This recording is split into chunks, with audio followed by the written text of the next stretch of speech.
धन्यवाद। आज मैं और स्पर्श गद्य पाठ प्रथम बड़े भाई साहब प्रेमचंद का लिखा हुआ ये पाठ है। इसके पहले भाग को मैंने पढ़ाया था, दूसरे भाग पर आज प्रकाश डालेंगे। दूसरे भाग में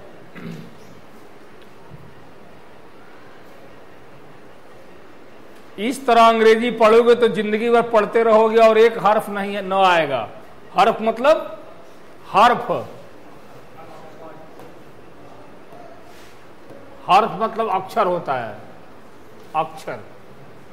अंग्रेजी पढ़ना कोई हंसी खेल नहीं है, जो चाहे पढ़ ले, नहीं तो ऐरा गहरा नत्थू खैरा, ऐरा गहरा नत्थू खैरा, सभी अंग्रेजी के विद्वान हो जाते। यहां रात दिन आंखें फोड़नी पड़ती है। आंखें फोड़ना, देखो ये मुहावरा है, खून जलाना, खून जलाना, तब कहीं जाकर विद्या आती है। आती क्या है? हाँ कहने को तो आती है। बड़े बड़े विद्वान भी शुद्ध अंग्रेजी नहीं लिख सकते। बोलना तो दूर रहा, मैं कहता तुम कितने घोंघा हो, मुझे देखकर भी सबक नहीं लेते। मैं कितनी मेहनत करता हूं तब तुम अपनी आंखों से देखते हो, अगर नहीं देखते तो यह तुम्हारी आंखों का कसूर है, तुम्हारी बुद्धि का कसूर है। इतने मेले तमाशे होते हैं, मुझे तुमने कभी देखते हुए देखने जाते देखा है? रोज ही क्रिकेट और हॉकी मैच होते हैं, पास नहीं फटकता, हमेशा पढ़ता रहता हूं। एक दर्जे में 2-2, 3-3 साल पढ़ा रहता हूं। फिर तुम कैसे आशा करते हो कि तुम यूं खेल कूद में वक्त गंवाकर पास हो जाओगे? मुझे तो 2-3 साल लगते हैं, तुम उम्र भर इसी दर्जे में पढ़े सड़ते रहोगे। अगर तुम्हें इस तरह उम्र गंवानी है तो बेहतर है कि घर चले जाओ और मजे से गुल्ली डंडा खेलो। दादा की गाढ़ी कमाई के रुपये क्यों बर्बाद करते हो?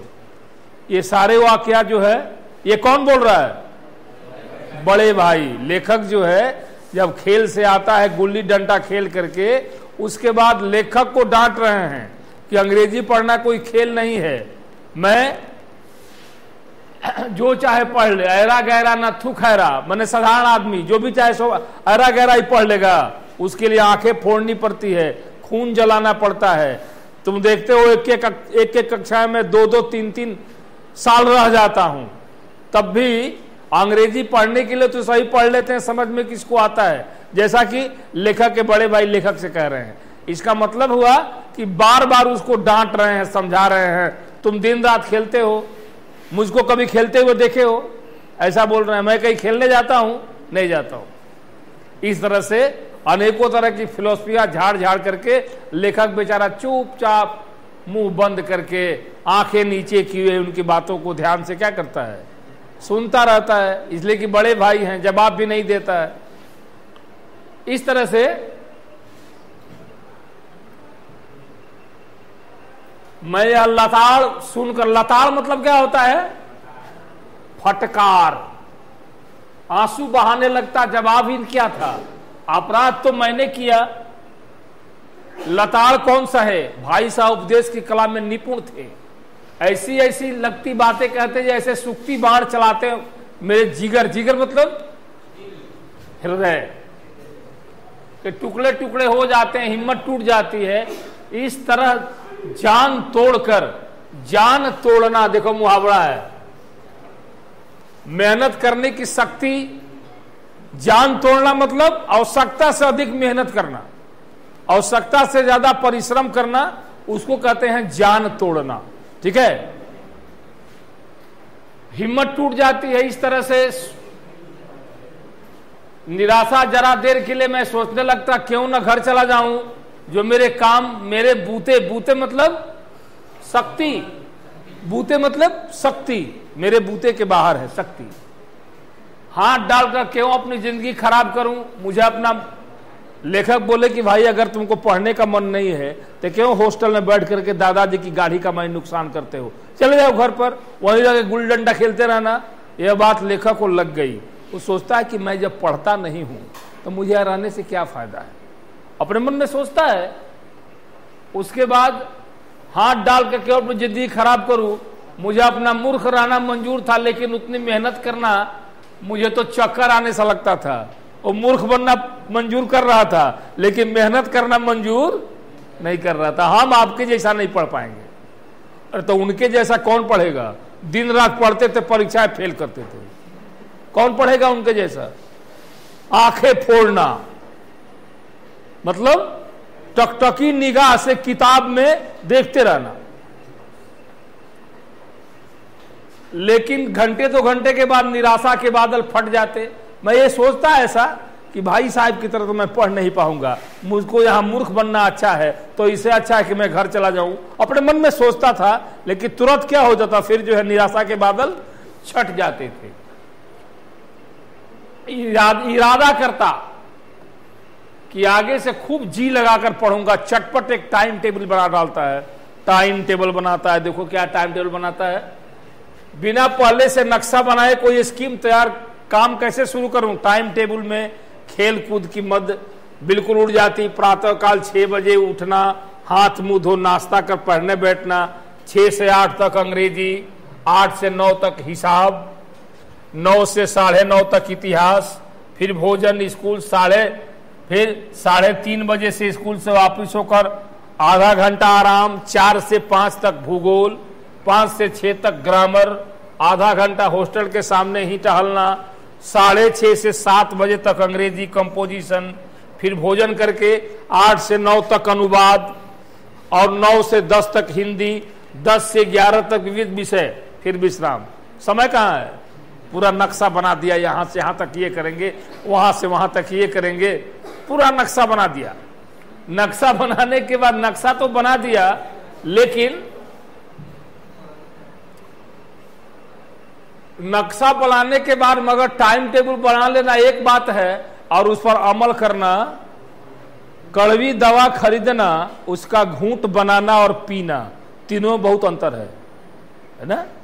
प्रेमचंद ने किसी किताब में ये मिला है, इसमें है, सेवा सदन में है शायद ये डायलॉग, कि कड़वी दवा खरीदना, उसका घूंट बनाना और पीना, तीनों में बहुत अंतर है। वही कह रहे हैं कि टाइम टेबल तो मैंने बना लिया, बनाना और बात है, और उस पर अमल करना और बात है। अवहेलना पहले ही दिन से अवहेलना शुरू हो जाती है। मैदान की सुखद हरियाली, हवा के हल्के हल्के झोंके, फुटबॉल की वह उछल कूद, कबड्डी के वह दाव घात, वॉलीबॉल की तेजी और फुर्ती मुझे अज्ञात अनिवार्य रूप से खींच ले जाती थी। वहां जाते ही मैं सब कुछ भूल जाता था। जैसे खेल के मैदान में पहुंचा, हल्की हल्की हवा चली, कबड्डी में दाव पेंच, वॉलीबॉल में उछल कूद, वह सब कुछ क्या करता था, सब टाइम टेबल चला गया पीछे, खत्म, सब लिप पोत दिया। वह जानलेवा टाइम टेबल, आंख फोड़ पुस्तकें, किसी की याद न रहती। भाई साहब को नसीहत मतलब क्या होता है? सलाह। फजीहत मतलब बेइज्जती का अवसर मिल जाता, मैं उनके साये से भागता। साये मतलब छाया, उनकी आंखों से दूर रहने की चेष्टा करता, मगर दबे पाव आता और उन्हें खबर ना हो, उनकी नजर मेरी ओर उठी, मेरे प्राण निकले। हमेशा सिर पर एक नंगी तलवार लटकती मालूम होती थी। फिर जैसे मौत और विपत्ति के बीच आदमी मोह और माया के बंधन में जकड़ा रहता है, मैं फटकार और घुड़कियां खाकर खेल कूद का तिरस्कार नहीं कर सकता था। सब सहेंगे लेकिन खेलने, जब मार खाएंगे लेकिन खेलेंगे जरूर, इनके दिमाग में ये था। सब कुछ करते थे, लेकिन खेल के मैदान में जाकर सब कुछ क्या करते थे, भूल जाता। लेकिन लेखक जो था दिमाग का तेज था, तभी ना परीक्षाएं पास करता था। ये बहुत ज्यादा पढ़ते थे और हमेशा परीक्षा में फेल करते थे। वो बहुत कम पढ़ता था और परीक्षा में पास करता था।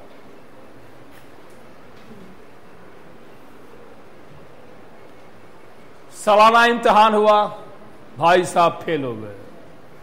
सालाना मतलब वार्षिक परीक्षा हुई, भाई साहब फेल हो गए। मैं पास हो गया और दर्जे में प्रथम स्थान आया। देखो, दर्जे में प्रथम स्थान अपने वर्ग में, और मेरे उनके बीच केवल 2 साल का अंतर रह गया। पहले 3 साल का था, अब क्या हो गया 2 साल का। 1 साल फेल कर गए उसी में।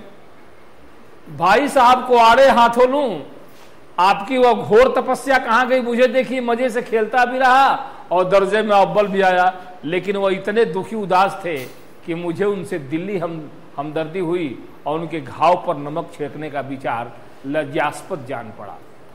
मैंने लेखक के दिमाग में आया कि मैं जरा लताड़ू भाई साहब को लताड़ू बढ़िया से कि आपने मुझको नसीहत देता है, तुम पढ़ते नहीं, ये नहीं करते हो, मैं दिन रात पढ़ता हूं, तो कहूं कि आप दिन रात पढ़ते हैं तो फेल हो गए, अब मैं नहीं पढ़ता था तो पास हो गया, इसका मतलब क्या? लेकिन भाई साहब इतने दुखी थे कि दिमाग में ये बातें आई लेकिन अंदर ही अंदर रह गई, कह नहीं पाया। बड़े भाई साहब, ध्यान दो शीर्षक पर, दिमाग में बात आई कि बोलें लेकिन फिर भी बोल नहीं पाता है। आजकल के छोटे भाई बड़े भाई के साथ ऐसा नहीं करते हैं, जो मुंह में आता है बक देते हैं। लेकिन लेखक यह समझाता है कि बड़े भाई के प्रति उल्टा सीधा मेरे दिमाग में आया, लेकिन मैं संकोच करके रह गया कि एक तो परीक्षा में फेल हो गए, दुखी हैं, उस पर मैं अपनी बातों से उनको दुखी करूं, यह अच्छी बात लज्जास्पद है, लज्जास्पद। मुझे अपने ऊपर कुछ अभिमान भी हुआ, आत्मसम्मान भी बढ़ा, बड़े भाई साहब का रोब मुझ पर न रहा। आजादी से खेल कूद में शरीक भाग लेना, दिल मजबूत था। अगर उन्होंने फिर मेरी फजीहत की तो साफ साफ कह दूंगा कि आपने अपना खून जलाकर कौन सा तीर मार लिया है। और सोचता है कि अगली बार बोलेंगे ना तो कह दूंगा कि आपने अपना खून जलाकर कौन सा तीर मार लिया, परीक्षा में फेल हो गए। सोच रहा है कि इस बार कहेंगे जरूर, अगर कुछ बोलेंगे उल्टा सीधा तो सोचता है, कहता। देखो कितनी बड़ी बात है, मुंह पर आ रही है बात बड़े साहब भाई साहब के संबंध में, लेकिन उसमें लाख अवगुण हैं, लेकिन छोटे का फर्ज नहीं है बड़े भाई साहब, बड़े भाई को डांटना। ये मैं खेलते कूदते दर्जे में अव्वल आ गया। जबान में यह हैकड़ी जताने का साहस, हैकड़ी जताना, हैकड़ी जताना मतलब अपने आप को दिखाना, प्रदर्शन करना। साहस न होने पर भी मेरे रंग ढंग से साफ जाहिर होता था कि भाई साहब का आतंक मुझ पर नहीं था। भाई साहब ने इसे भांप लिया। भांप लिया मतलब पहचान लिया, समझ लिया। उनकी सहज बुद्धि बड़ी तीव्र थी। और एक दिन जब मैं भोर का सारा समय गुल्ली डंडे में भेंट करके ठीक भोजन के समय लौटा तो भाई साहब ने मानो तलवार खींचने, तो टूट पड़े। देखता हूं इस साल पास हो गए और दर्जे में अव्वल आ गए हो तो तुम्हें दिमाग हो गया है, मगर भाईजान घमंड बड़े बड़ों का नहीं रहा। दिन भर कबड्डी खेलते हो, इस बार पास हो गया तो बराबर पास करेगा। घमंड बड़े घमंड हो गया कि हम प्रथम श्रेणी में पास किए हैं, अब कि देखते हैं क्या करते हो। दिन भर गुल्ली डंडा खेलता है। बोले बेचारा चुपचाप सुन रहा है।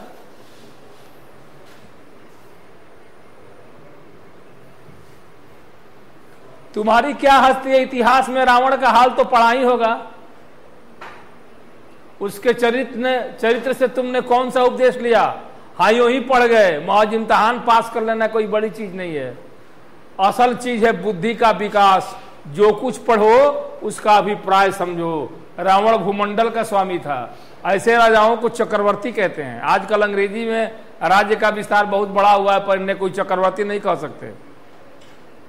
संसार में अनेक राष्ट्र अंग्रेजों के आधिपत्य, अधीनता स्वीकार कर ली, लेकिन बिल्कुल स्वाधीन है। रावण चक्रवर्ती राजा था। संसार के सभी महिप उसे कर देते थे। बड़े बड़े देवता उसकी गुलामी करते थे। आग और पानी के देवता भी उसके दास थे। मगर उसका अंत क्या हुआ? घमंड ने उसका नामो निशान मिटा दिया। कोई उसे एक चुल्लू पानी देने वाला भी ना बचा। आदमी और जो कुकर्म करना चाहे करे, पर ईमान न करे, इतराए न ईमान किया, और देख दिन दुनिया दोनों से गया। लगे फिलॉसफी झाड़ने। रावण को जानते हो, चक्रवर्ती सम्राट था। अखंड 72 चौकड़ी राज किया था। 72 चौकड़ी समझते हो? एक चौकड़ी में सतयुग, द्वापर, त्रेता, कलयुग चारों आता है। 32,08,000 वर्ष कलयुग का आयु है। उसका डबल कर दो द्वापर हो जाएगा, उसका डबल कर दो त्रेता हो जाएगा, और उसका डबल कर दो सतयुग हो जाएगा। तो 72 बार सतयुग, द्वापर, त्रेता, कलयुग झूमा, उतना दिन तक राज किया था वो। सोचो कितना दिन हो गया। 72 बार आया गया, सतयुग, द्वापर, त्रेता, कलयुग, तब तक राज करता रहा हो। कितना बड़ा, कितना दिन तक राज किया था। लेकिन अहंकार के कारण उसका नाश हो गया। अब फिलॉसफी झाड़ रहे हैं छोटे भाई पर, तुमको घमंड हो गया है। क्लास में अव्वल आ गए हो तो घमंड कर लिया है कि मुझसे पढ़ने में कोई तेज नहीं है। रावण का घमंड नहीं रहा। तुम किस खेत की मूली हो? लगा झाड़ने एकदम, और बेचारा मुंह बना के चुपचाप खड़ा है, कुछ नहीं बोल रहा है, बड़े भाई की इज्जत कर रहा है।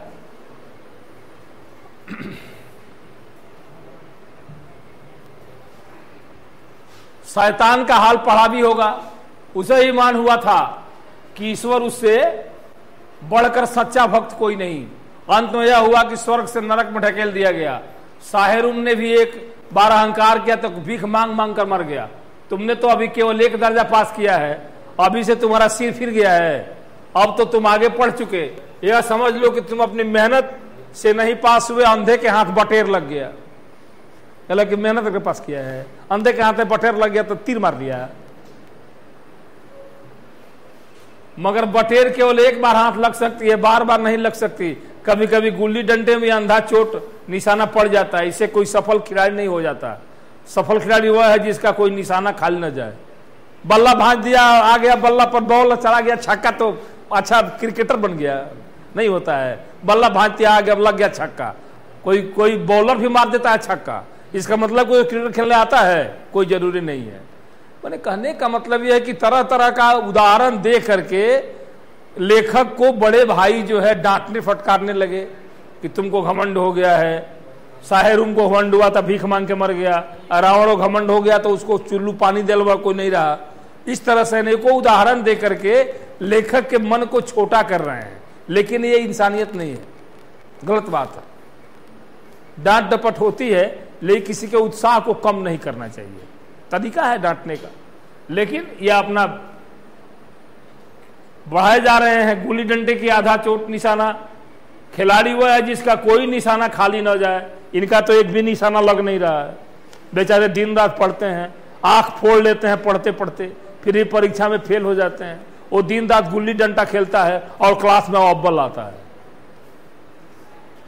कुछ विद्यार्थी होते हैं बहुत कम पढ़ेंगे, लेकिन वो जो पढ़ेंगे उसको याद कर लेंगे। बहुत होता है कि बहुत पढ़ते हैं और उनको कुछ नहीं आता है, पढ़ता है फिर भूल जाता है। इसलिए देर आए दुरुस्त है, कम ही पढ़ो लेकिन ध्यान से पढ़ो। पढ़ाई का यही तरीका है।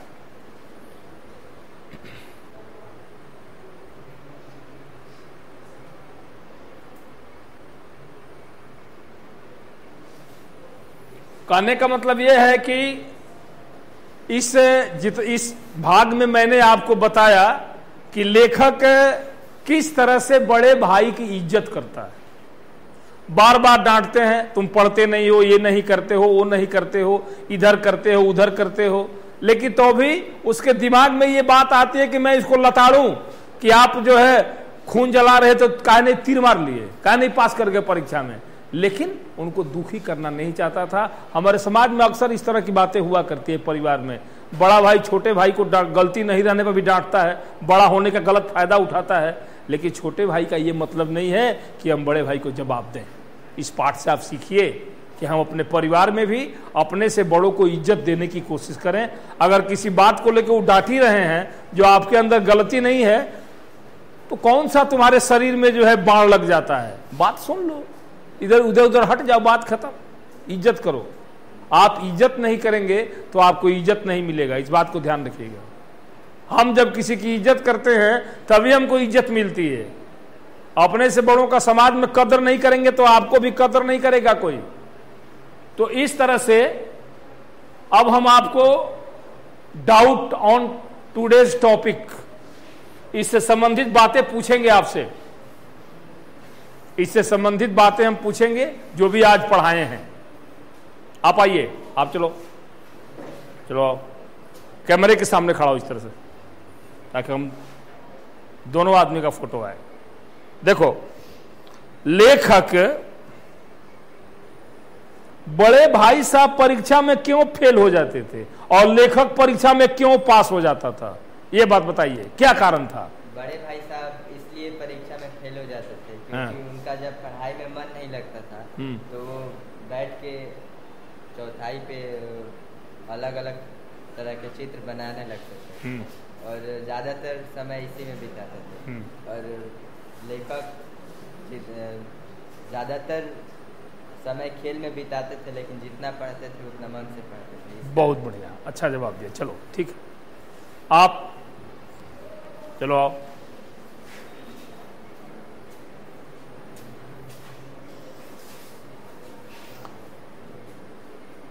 लेखक के बड़े भाई साहब, जब लेखक खेल कर आता था कमरे में और जब बड़े भाई साहब डांटने लगते थे तो लेखक की स्थिति कैसी हो जाती थी?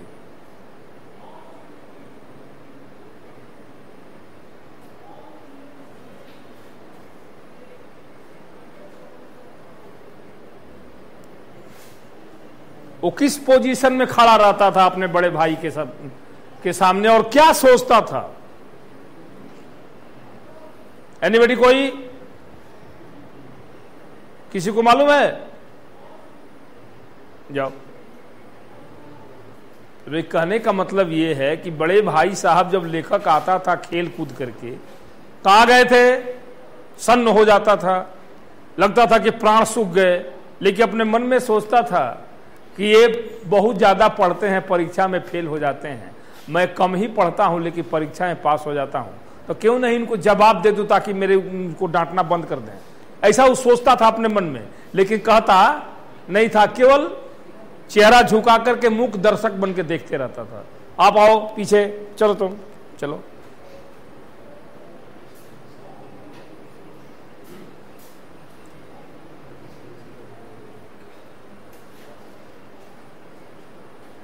जब बड़े भाई साहब बोले कि अरे भाई तुमको पढ़ना लिखना नहीं है तो दादे की गाढ़ी कमाई को क्यों बर्बाद करते हो, हॉस्टल छोड़े घर चले जाओ और वहीं दिन रात गुल्ली डंडा खेलना। इसके बाद लेखक क्या सोचता है? लेखक पहले तो सोचता है कि वो जो भी बोल रहे हैं वो सत्य ही बोल रहा है, तो हमको मतलब सब चले जाना चाहिए, सब चीज छोड़ के। फिर उसका मन बदल जाता है और वो हॉस्टल छोड़ कर नहीं जाता है और वो सोचता है कि लेखक उसके बड़े भाई तो पढ़ते ही रहते हैं दिन भर, लेकिन पास नहीं पढ़ते और मैं कम ही पढ़ता हूँ लेकिन पास हो जाता हूँ। थैंक यू, चलो ठीक। इधर लड़की लोगों में कोई बताएगा अब टाइम टेबल क्या बनाया था लेखक? टाइम टेबल क्या था उसका? अच्छा, कौन कौन से विषय टाइम टेबल में रखा था, इसका नाम बताओ। कौन कौन सब्जेक्ट रखा था टाइम टेबल में?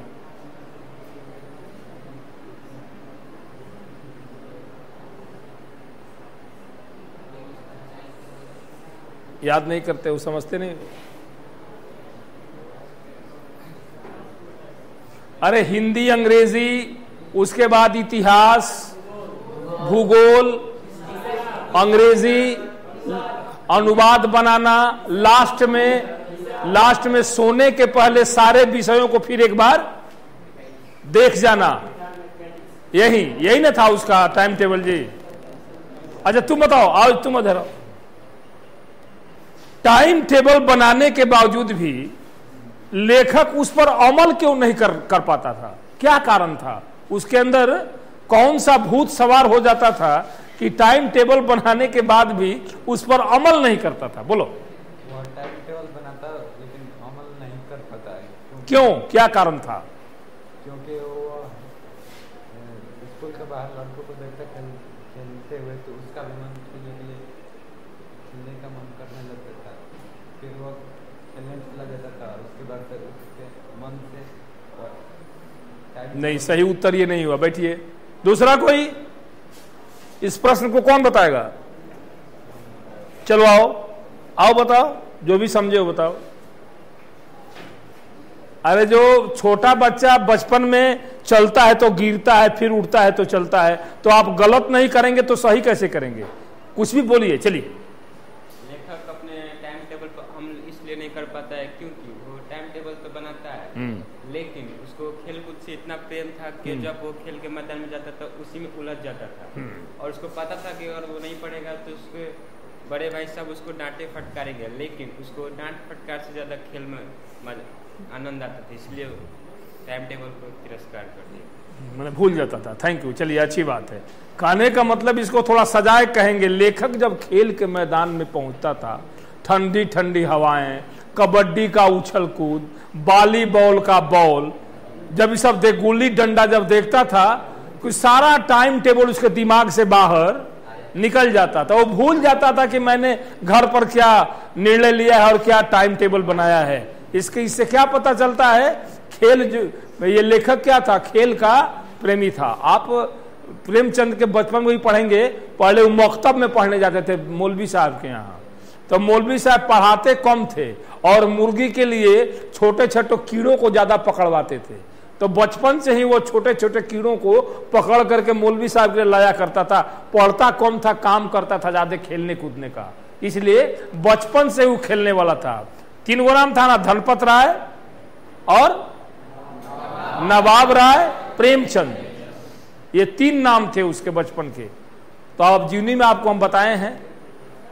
अब आप आइए, आप आइए।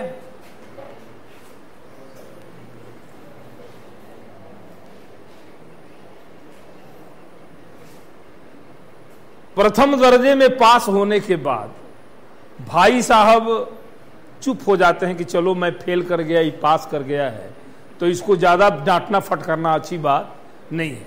लेकिन एक दिन लेखक जब गुल्ली डंडा सुबह खेलने जाता है और खाने के वक्त घर पर पहुंचता है, उस वक्त बड़े भाई साहब क्या बोलते हैं उससे? अरे भाई साहब लेखक से कहते हैं कि एक बार तुम पास हो गए तो क्या हमेशा पास हो गए? मैं दिन भर पढ़ता था तभी फेल हो जाता हूँ, और तुम दिन भर खेलते हो और एक बार पास हो गए तो हमेशा पास हो जाओगे। यही बोले, और क्या बोले? बोलिए। तुम्हें घमंड हो गया है। हाँ ठीक। वो कहे, वो रामायण का कथा सुनाने लगे अपने छोटे भाई को कि रावण उतना शक्तिशाली था तब भी उसका अहंकार नहीं टिक पाया, तो तुम्हें किस बात का घमंड है? Thank you. चलिए, अच्छी बात है।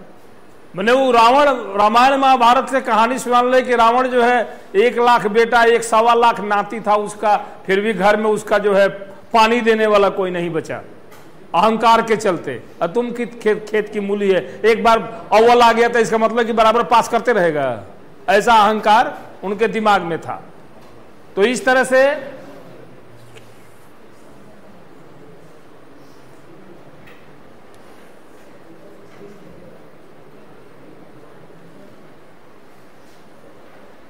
तुम चलो, तुम आओ।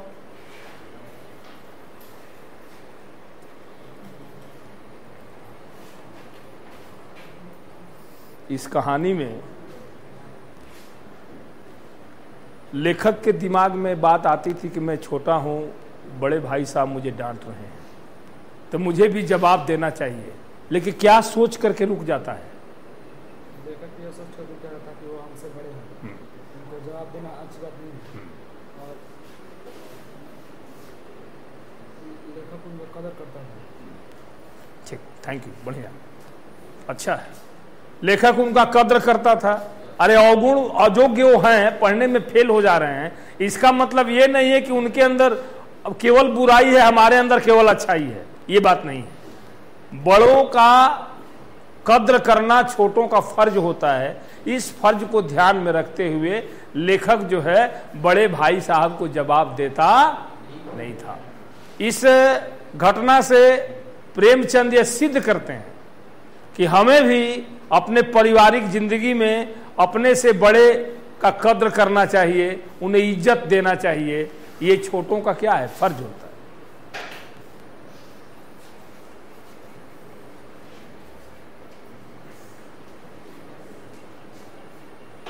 अच्छा आप बताइए, आप इधर आइए, आप चलो।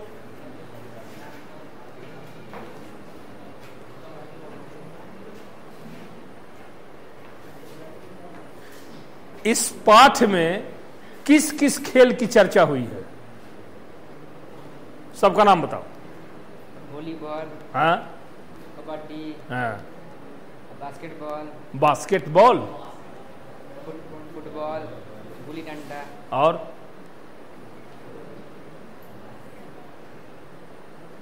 एक असली छोड़ दिया, क्रिकेट, नहीं, हॉकी, कौन बताएगा?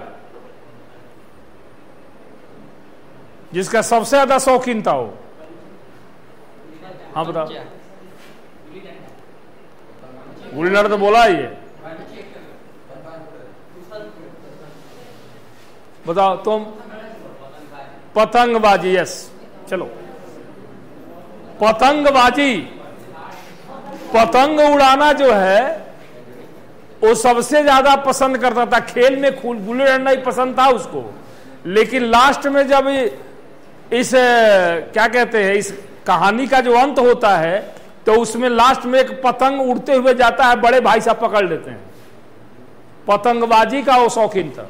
ये कहने का मतलब ये है कि आपके एमसीक्यू के लिए क्वेश्चन हो सकता है कि लेखक बड़े भाई साहब इसमें सबसे ज्यादा किस खेल के प्रति वो प्रेम रखता था, कितना बड़ा था।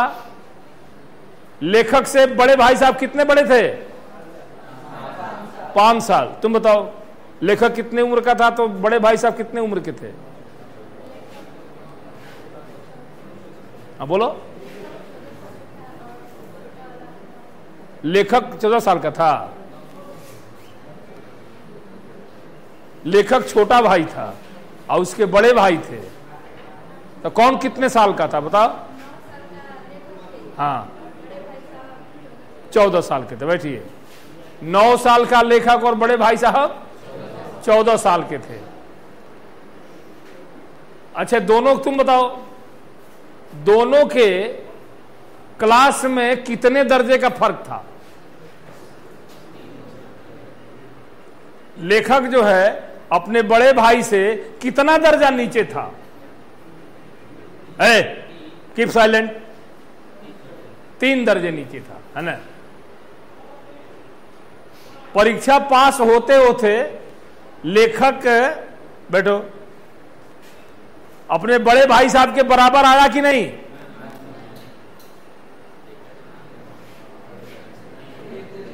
एक दर्जा नीचे रह गया, है ना। 2 बार प्रथम श्रेणी ये पास किया है, 2 बार ही फेल किए हैं, एक दर्जा नीचे रह गया है। इस तरह से इसका डाउट मैंने क्लियर किया। थैंक यू, धन्यवाद।